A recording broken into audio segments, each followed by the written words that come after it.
where Rigathi-Gachagua is already a man of his own weight. You can't underrate him anymore. Anybody underrating Gachagua will be doing so at his own peril. So the once holy matrimony is now cast and the priest has left the scene? He disappeared. He took a motorbike. He took a motorbike to Jebkaus. The referee is not there on the pitch? No, he's crossing Jebkaus to Motoshit. That's a summary of him. And he cannot be a different person. You don't expect President William Ruto to change tomorrow. Those who don't know him had better know him. That's why I do not want a long sentence.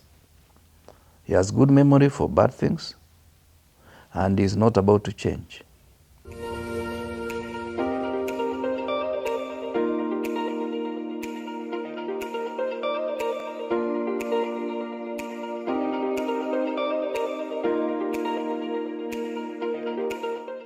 And you're just in time for Richard Mwanje Exclusive, a show that is the only point of call on matters political and governance analysis here in Kenya and across the region. I am the show host, Richard Mwanje. Yours truly. It's such a privilege to have your company with us. And today we advance the conversations that are shaping Kenya's political landscape.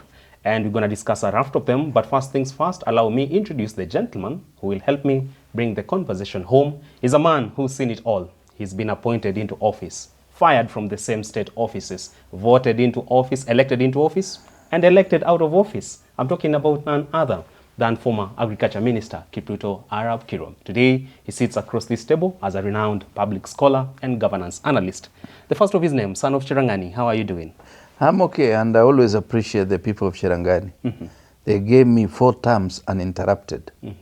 I thank God for it, because we don't take care of our children beyond 18.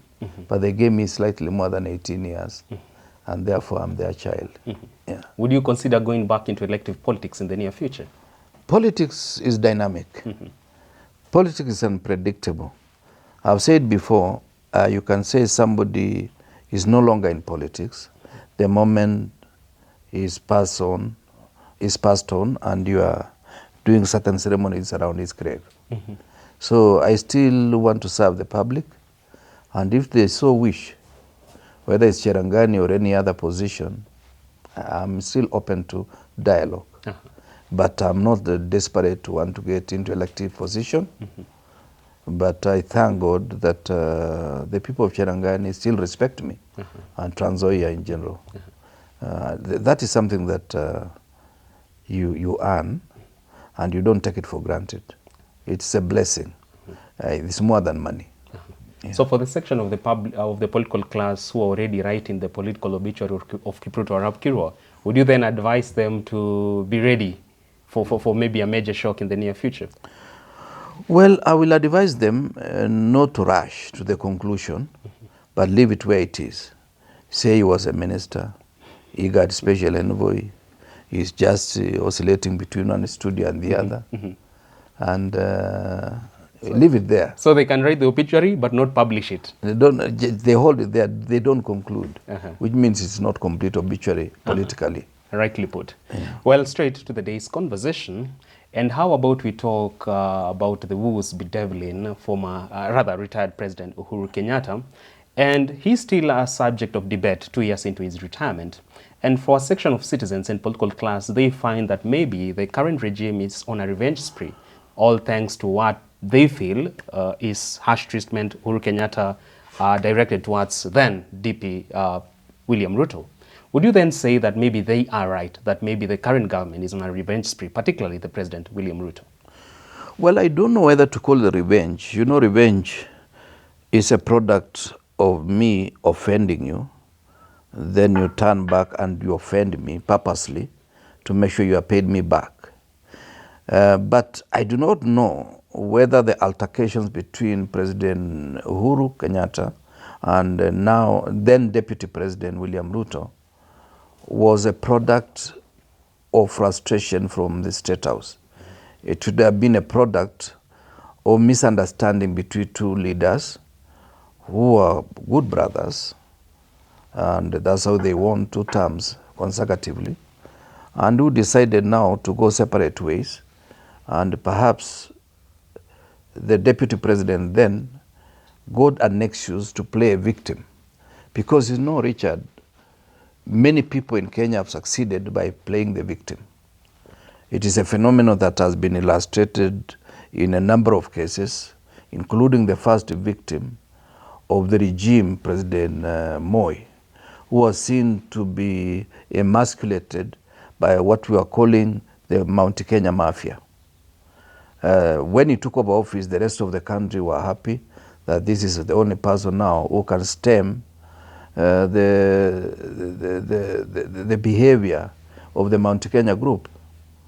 Then President Moi, in his own wisdom, prepared Mzee Kibaki to be his second in command and his successor subsequently. Because the frustrations visited at President Kibaki, including demotion from Vice President to Minister for Health, prepared him for Kenya to say, why are you vilifying this particular individual, and yet he's a good performer. Remember when Kibaki was brought to Kenya from Makerere in 1962 by the late Jaramogi Oginga Odinga, who is the father of Raila Odinga, to become the first executive officer of Kano. Jaramogi saw him as a Kenyan. He never saw him as a Kikuyu.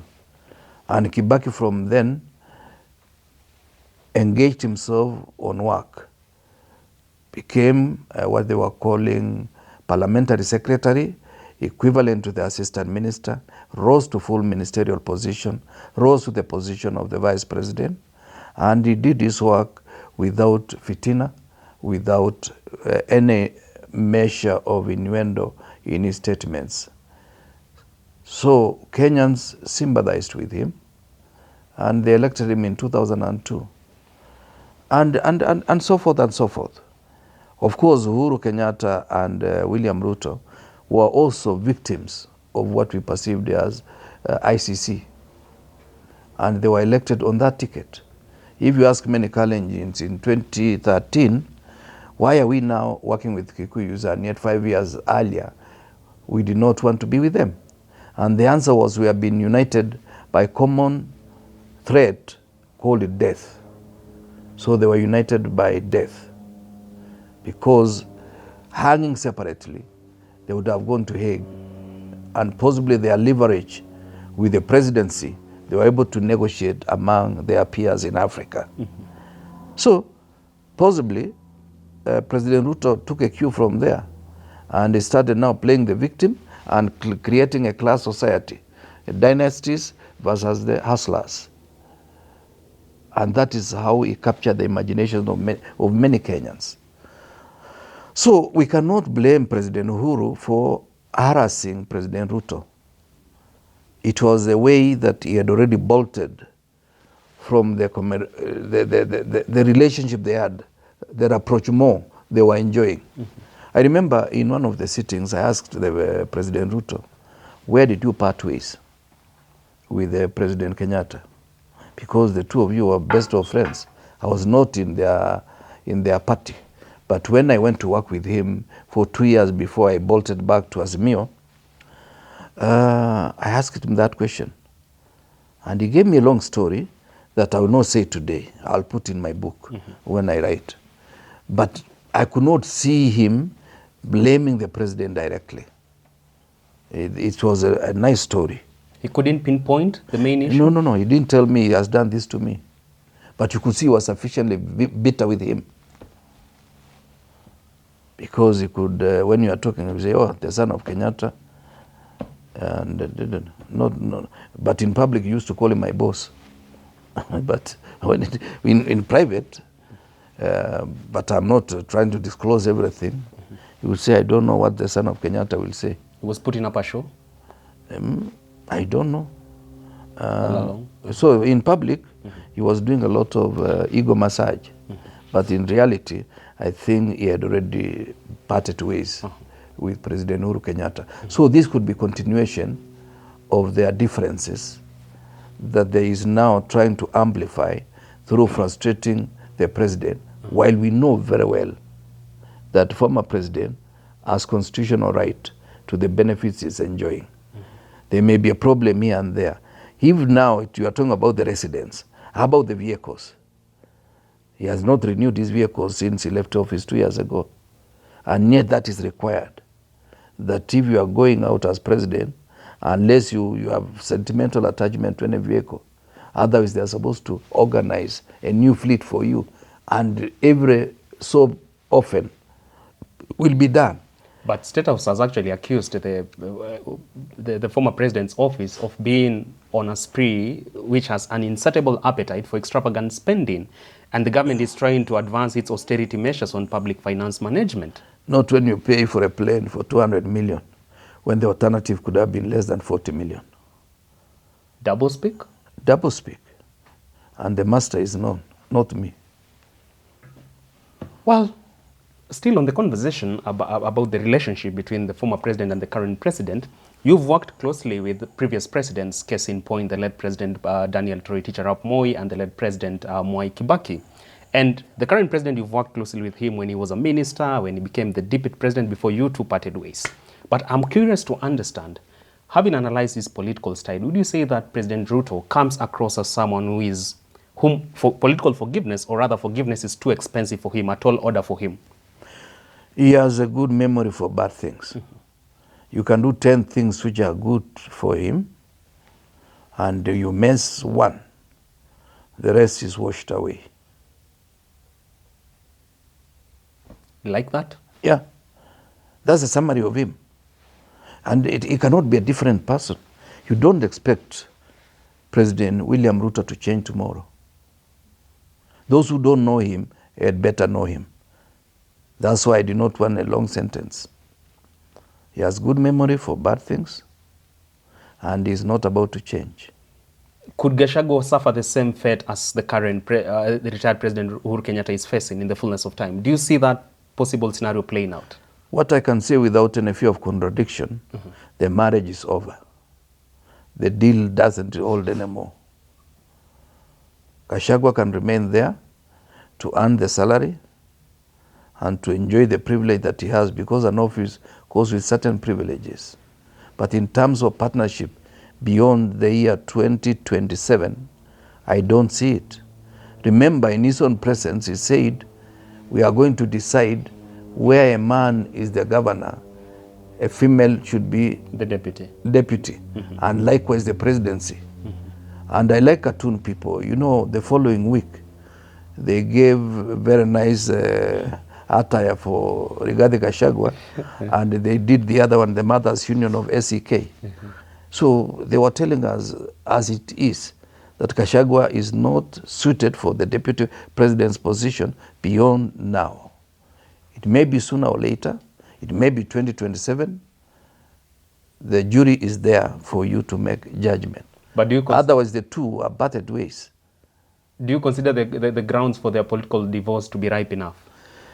They are partly premature, but you know, I'm told the shortest marriage lasted 1 day. People married, then I think things went haywire. And remember, when you go back to history, the partnership between Kenyatta, Mzee Kenyatta, and Jaramogi Oginga Odinga lasted basically almost the same period.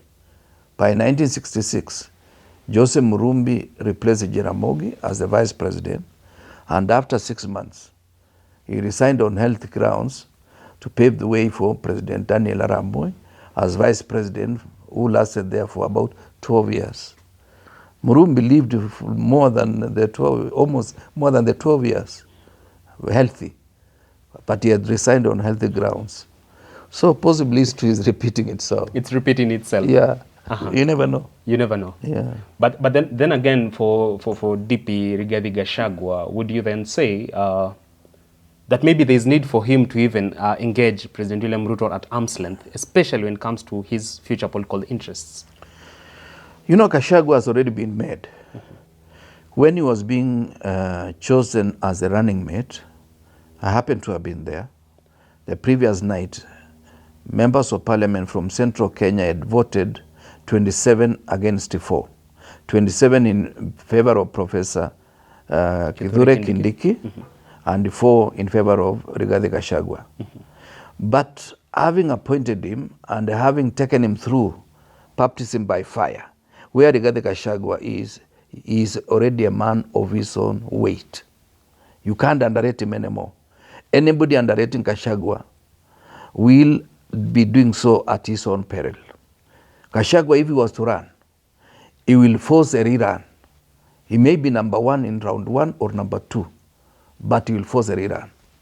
Much as some consider him to have had microwave success in the political arena, you say he's already a political force to reckon with.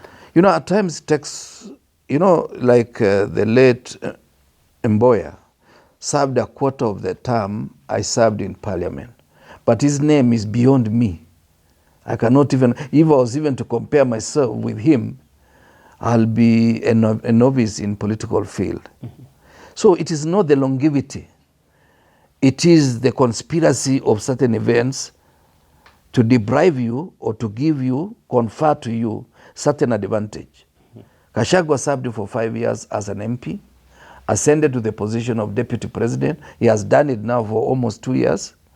Today, Gachagua is head and shoulder above the rest of Mount Kenya leaders.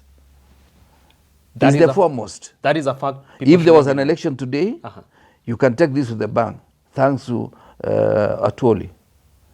Gachagua is going to be a formidable candidate. But he can do better by saying, after all, I would have been a deputy president for 10 years and I stuck with Ruto.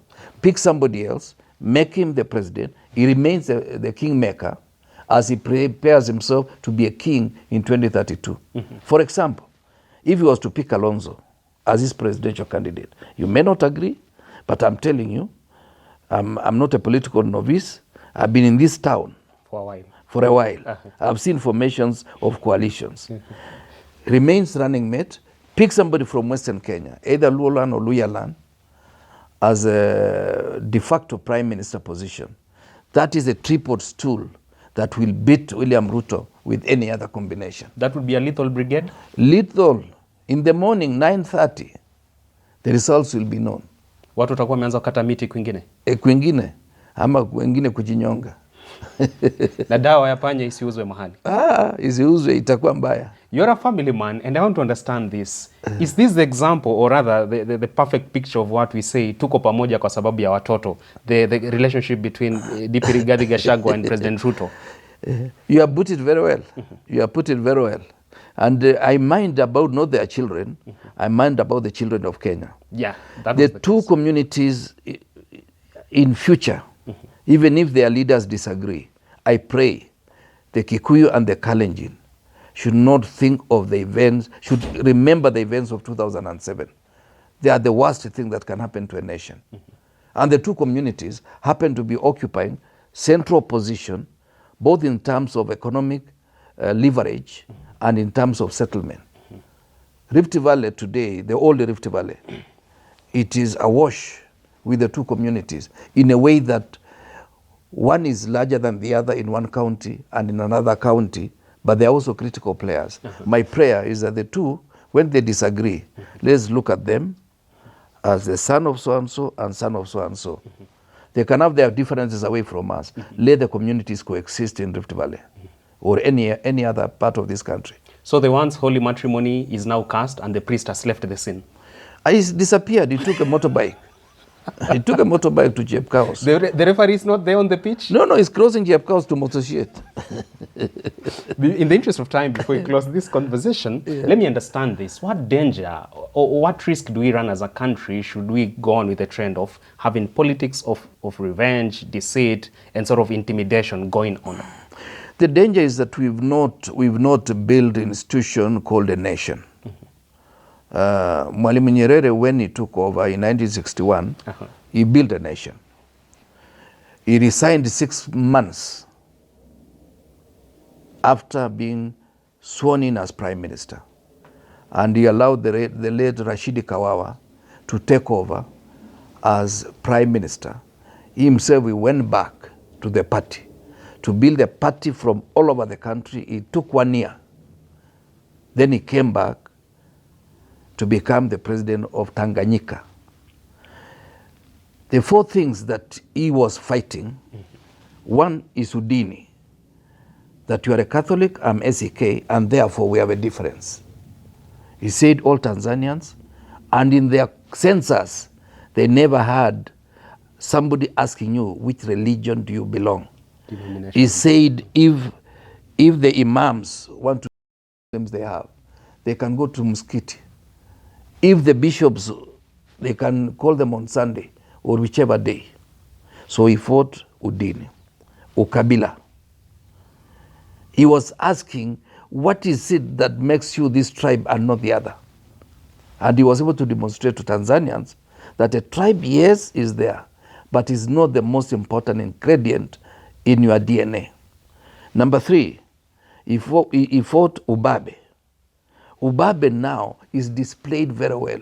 If you want to know ubabe, by Murkomen, Maura, it's called Isaac Maura, Sudi, that is ubabe.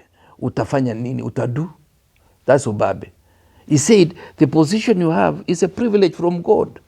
God has just favored you.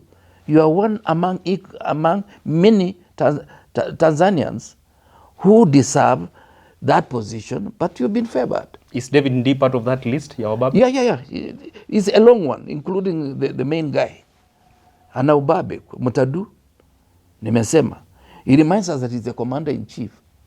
Then he retracts what he said 1 month later about high-rise houses in, I'm the commander-in-chief and I'm now saying this. They will go up to, more airface. Later on he was told that this is not the right thing. So he has retracted, but he's still the commander-in-chief. But let's not lose track.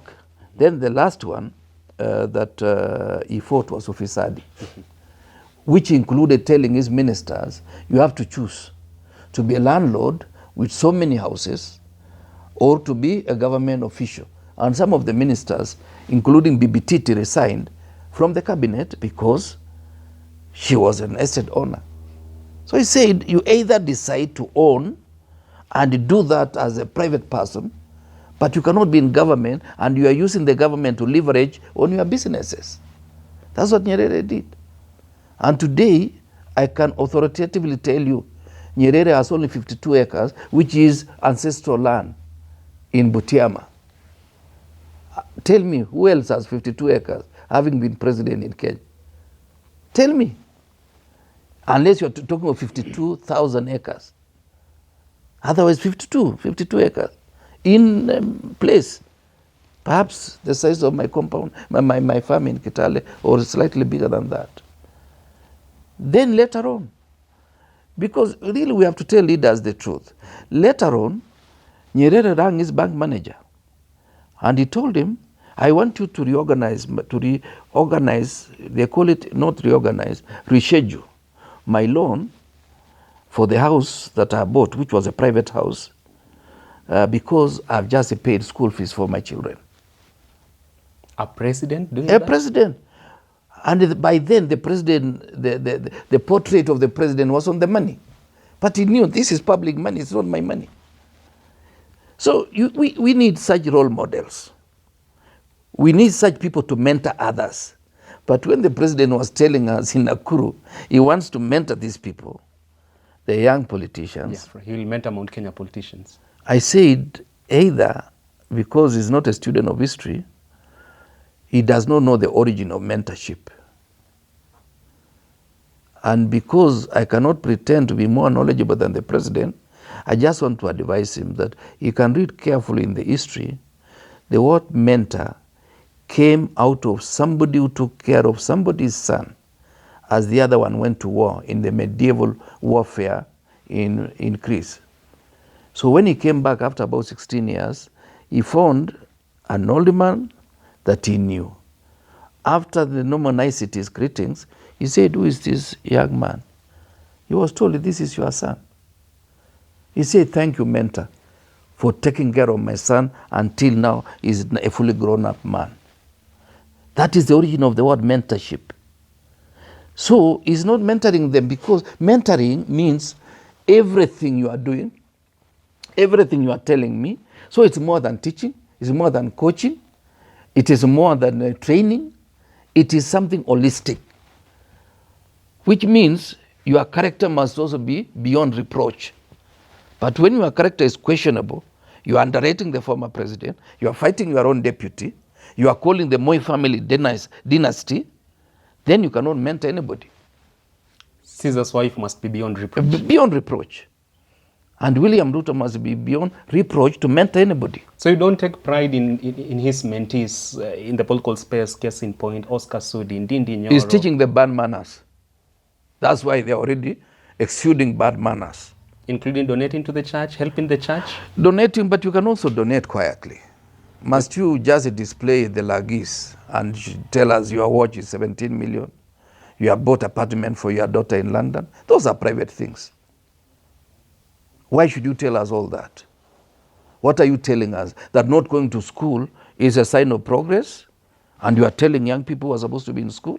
Maybe their message is that it's just that God has been gracious to them. Well, God is gracious to everybody. God is never discriminatory. They say God helps those who help themselves, but not helping yourselves with public resources. Well, very finally, let me ask you this. You've served as Kenya's, rather, IGAD's special envoy to Somalia, peace talks. Yes. And peace and national reconciliation. Peace and national reconciliation, I stand guided. Yeah. And you've been in the diplomatic sphere for quite a while. And I want to understand this. What test does this leave in the mouth of the international community, the current who's facing retired President Uhuru Kenyatta, looking at how we've handled our former presidents, and particularly Uhuru Kenyatta? Does it compromise something in the eye of the international community for us? You know, leaders are colleagues. And I will give you two examples to suffice. Remember when President Obote was deposed from Uganda, he went to his brother, Mwalimu Julius Nyerere, and he subsequently went to Zambia under the patronage and the comfort of his fellow heads of state. Prime Minister Mengistu Haile Mariam, when he was overthrown by the wing led by Mele Zenawi, I think in 1991, because I remember seeing him. I had gone to State House, possibly to consult with the president, but to not consultation, to give you pass fare, fuel, of course, because I was an MP. Then I saw somebody walking along the corridor. I could see I know this person, but I don't know him. Later on, when I went to meet the president, he said, Mengistu has come here, but I've told him because we are neighbors with Ethiopia, he cannot stay. I've organized for him to get somewhere. Private residence. Somewhere. Of course, out of the country. He went to Zimbabwe. And I think he's still alive. He was given a ranch with livestock, and he has taken his children through school. Mengistu Haile Mariam, he himself had modest education. But all these children are doctors. Wonderful. Yeah, top doctors. What am I trying to tell you? Because President Mugabe took care of him. Presidents are colleagues. And therefore, if you are treating one of the former presidents the way President Uhuru Kenyatta is being treated, it's unfair. You remember, is President Uhuru Kenyatta. The word former is because you want to distinguish there is another guy in town. Now, I'm Minister Kipruto Arap Kirwa. Former is because there is somebody else now. Yeah. Mythical Inturi. Mythical Inturi. So the word minister does not move away from your vocabulary. Whether you call me ex-minister, former minister, I'm still minister. So being also the son of the founding father of the nation ices the cake. It ices the cake, and it tells you he's creating a tradition that will catch up with him. You see, he may win the next election, but he's not going to install himself perpetually to be the president of Kenya. When he leaves office, how does he want to be treated? And let me also remind him, you know, I like you already. You know, let me remind him that the current president of Angola was a protege of the former president of Angola, Dos Santos. But when he got into office, Dos Santos was in really trouble, including his daughter running away from Angola because she was accused of impropriety. It was that ugly. It was ugly. So at times you put somebody in office thinking that this is somebody who's going to protect you. It is better somebody who didn't even like you. He will have no business to deal with you. Ryan could take a bullet for you and not your former ministers, your colleague ministers? Yeah. There are people, in fact, I've seen in real life, the people you have assisted more, they feel entitled. Those who have just interacted, like you people here and there, you are more loyal to me than some of those funny guys. Yeah. So President Ruto needs to understand that power is transient. It's transient. At the same time, there is no way you can insulate yourself from excesses of power that comes subsequent after you leave office. Well, there you have it. That point by former Agriculture Minister Kipruto Arap Kirwa takes us to the wrap of today's conversation, discussing a raft of issues in the world of politics and governance. We wait to see your feedback on the subjects of the day, and get to send that feedback by engaging us on our social media handles. I'm at Richard on X and on TikTok. Find Mheshimiwa at Kiro Official on X and on TikTok as well. We can't wait to have you on our subsequent editions of not just Richard Mwenje exclusive, but also the only show that talks on matters public policy, business and finance at large, that is Business Glide. For Mheshimiwa Waziri, asante sana for honoring my invitation. Yes. We say asante sana for gracing us with your time. It's my pleasure. Just to remind my president and my younger brother, William Ruto, the character you create today and the character you give politics today will protect you tomorrow. It will. Yeah. Well, until next time on Richard Mwenje Exclusive, do enjoy the rest of your viewing.